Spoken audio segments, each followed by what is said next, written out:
नमस्कार. मल्हार टीव्हीच्या सकाळच्या बातमीपत्रामध्ये आपलं स्वागत.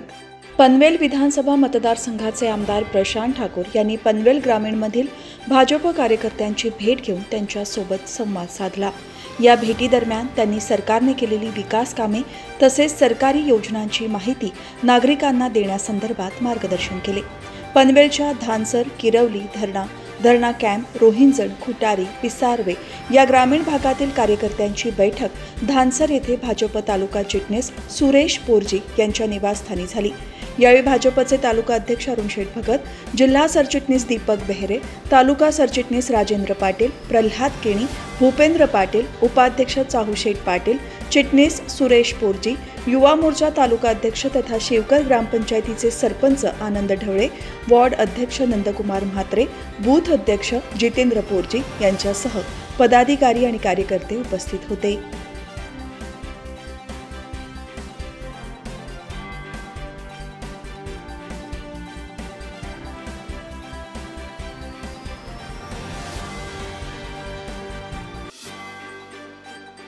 मुख्यमंत्री युवा कार्य प्रशिक्षण योजना ही बेरोजगार युवकांसाठी एक चांगली योजना आहे.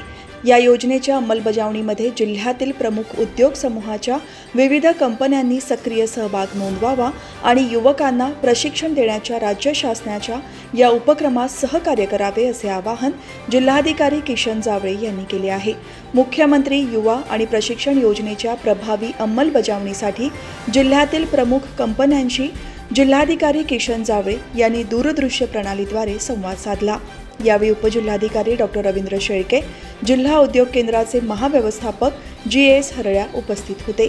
यावेळी जिल्हाधिकाऱ्यांनी मुख्यमंत्री युवा कार्य प्रशिक्षण योजनेची अंमलबजावणी कशी करावी, योजनेचा उद्देश, योजनेचे स्वरूप, योजनेचे लाभार्थी याबाबत मार्गदर्शन केले.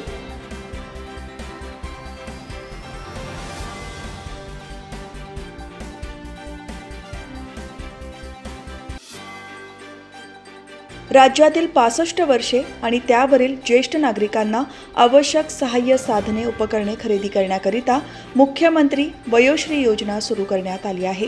या योजनेच्या लाभासाठी पात्र लाभार्थ्यांनी अर्ज करावेत असे आवाहन जिल्हाधिकारी किशन जावळे यांनी केले आहे. पात्र वृद्ध लाभार्थ्यांना त्यांच्या शारीरिक दुर्बलतेनुसार चष्मा, श्रवणयंत्र, tripod stick, wheelchair, folding walker, commode खुर्ची, नी ब्रेस, लंबर बेल्ट, सर्वायकल कॉलरसह आवश्यक साधने खरेदी करण्यासाठी तसेच मनस्वास्थ्य केंद्र, योगोपचार केंद्राद्वारे त्यांचे मानसिक स्वास्थ्य अबाधित ठेवण्यासाठी मुख्यमंत्री वयोश्री योजनेअंतर्गत 3,000 रुपये त्यांच्या बँक खात्यात वर्ग करण्यात येणार आहेत.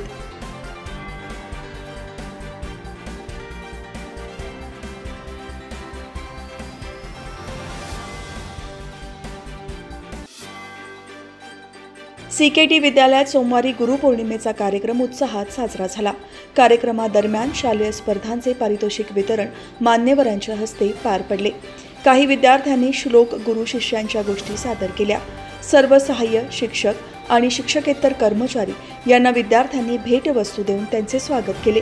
या कार्यक्रमासाठी रोटरी क्लब पनवेल महानगरचे अध्यक्ष पूरणसिंह मेहरा हे प्रमुख अतिथी म्हणून उपस्थित होते. तसेच पालक शिक्षक संघाच्या उपाध्यक्ष अर्चना पाटील, सहसचिव निलेश गुंड, इंग्रजी प्राथमिक विभागाच्या मुख्याध्यापिका निलिमा शिंदे, उच्च माध्यमिक विभागाचे पर्यवेक्षक अजित सोनावणे, मराठी माध्यमिक विभागाचे पर्यवेक्षक कैलास म्हात्रे, इंग्रजी पूर्व प्राथमिक विभागाच्या पर्यवेक्षिका वैशाली पारधी, मराठी पूर्व प्राथमिक आणि प्राथमिक विभागाचे मुख्याध्यापक सुभाष मानकर उपस्थित होते. जून महिन्याच्या अखेरीस सिडको महामंडळाने हेटवणे धरण क्षेत्रातील जलसाठा कमी असल्याने 20% पाणी कपात सिडको वसाहतींमध्ये अंमलात आणली आहे. त्यामुळे पिण्याच्या पाण्यासाठी रहिवाशांना विकतचा बाटला खरेदी करावा लागला. परंतु सोमवारी हेटवणे धरण क्षेत्रात मागील 4 दिवसात बरसलेल्या मुसळधार पावसामुळे धरणातील जलसाठा 70% पोहोचला आहे. त्यामुळे लवकरच सिडको वसाहतींमधील पाणी कपात रद्द करण्याचे संकेत सिडको मंडळातील उच्च पदस्थांकडून मिळत आहे. सोमवारी सकाळी हेटवणे धरणात 70% पाणीसाठा असल्याची नोंद धरण व्यवस्थापनाकडे नोंदवली गेल्याने सिडको वासियांची पाणी कपात लवकरच रद्द होईल अशी चिन्हे आहेत.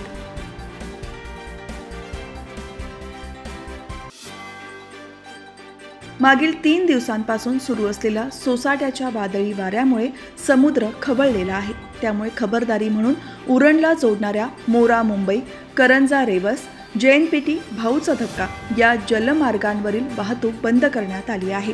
तसेच खराब हवामानामुळे विभागाने बंदरात धोक्याचा इशारा देणारा 3 नंबरचा बावटा लावला आहे. परिणामी गेटवे एलिफंटा, गेटवे JNPA, मोरा भाऊचा धक्का, करंजा रेवस या मार्गावरील सागरी प्रवासी वाहतूक बंद करण्यात आली आहे. मुसळधार पावसाचा फटका सागरी प्रवासी जलवाहतुकीलाही मोठ्या प्रमाणावर बसला आहे.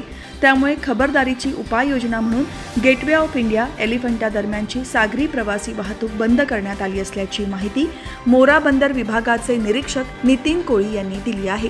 धोक्याच्या इशाऱ्यानंतर या सागरी मार्गावरील प्रवासी पर्यटक वाहतूक कोलमडली. त्यामुळे विविध सागरी मार्गावरील पर्यटक प्रवासी सेवा खंडित झाल्याने या सागरी मार्गावरून दररोज प्रवास करणाऱ्या हजारो प्रवासी पर्यटकांची गैरसोय होत आहे. माथेरानच्या डोंगरमाथ्यावर वरुणराजाने दमदार हजेरी लावली आहे. त्यामुळे येथील निसर्ग सौंदर्य खुलून गेलेले असून या निसर्ग सौंदर्याचा नजराणा पाहण्यासाठी पर्यटकांची मोठ्या संख्येने गर्दी होत आहे. माथेरान पर्यटन स्थळी पावसाळी पर्यटन जोरदार सुरू असून शनिवार रविवार बरोबरच मधल्या दिवसात देखील पर्यटकांचा ओघ सुरूच आहे. मुंबई पुण्याच्या जवळचे पर्यटन स्थळ असल्याने आणि अनेक भागात पावसात पर्यटन बंद असल्याने पर्यटक माथेरान पर्यटन स्थळाला पसंती देत आहेत. दररोज हजारोंच्या संख्येने पर्यटक शहरात दाखल होत असून शनिवार आणि रविवारी पर्यटकांची मांदियाळी पाहावयास मिळत आहे. Echo point, Luisa point, honeymoon point, one tree hill point आणि शार्लोट तलाव, धबधबा या ठिकाणी पर्यटकांची सर्वात जास्त गर्दी होताना दिसत आहे. तसेच मुख्य बाजारपेठेतील माधवजी उद्यानात सुद्धा पर्यटकांची गर्दी पाहायला मिळत आहे. पावसात माथेरानमध्ये पर्यटकांचा ओघ वाढत असून येथील हॉटेल, व्यावसायिक, लॉजधारक आणि दुकानदार समाधान व्यक्त करत आहेत.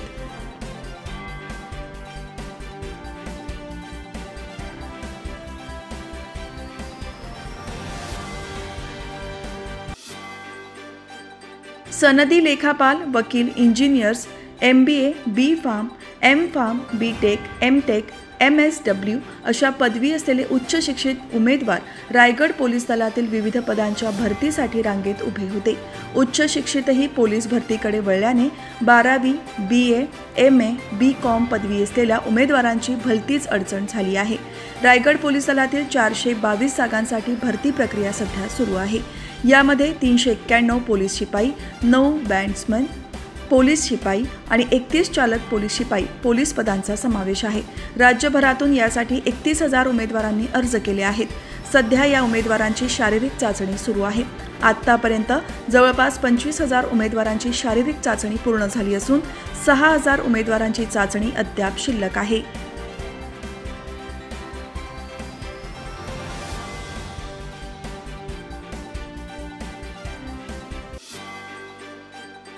अलिबाग समुद्रकिनाऱ्यावरील वेदर शेड सोमवारी सोसाट्याच्या वाऱ्यामुळे उडाली. शनिवारी सकाळपासून अलिबाग आणि आसपासच्या परिसराला मुसळधार पावसाने झोडपून काढले आहे. सोमवारी पहाटे सोसाट्याच्या वाऱ्यासह मुसळधार पाऊस पडला. त्यामुळे अलिबाग समुद्रकिनाऱ्यावरील वेदर शेड उडाली. अलिबाग समुद्रकिनाऱ्यावर आलेल्या पर्यटकांचे उन्हापासून संरक्षण व्हावे म्हणून 2 ठिकाणी वेदर शेड उभारण्यात आली होती. यापैकी एका बाजूची वेदर शेड उडाली. ही शेड उडाल्यामुळे पर्यटकांची गैरसोय होणार आहे. हवामान खात्याने रायगड जिल्ह्यासाठी सोमवारी रेड अलर्ट दिला होता. पहाटे जोरदार पाऊस झाला, परंतु त्यानंतर पावसाने विश्रांती घेतली. सोमवारी सकाळी 8 वाजता संपलेल्या 24 तासात रायगड जिल्ह्यात 95.91 मिलीमीटरच्या सरासरीने पाऊस पडला. उत्तर रायगडातील पनवेल, उरण, कर्जत, खालापूर या तालुक्यांमध्ये 100 मिमीपेक्षा जास्त सरासरीने पाऊस पडला. महाड, पोलादपूर, म्हसळामध्ये पावसाचा जोर होता.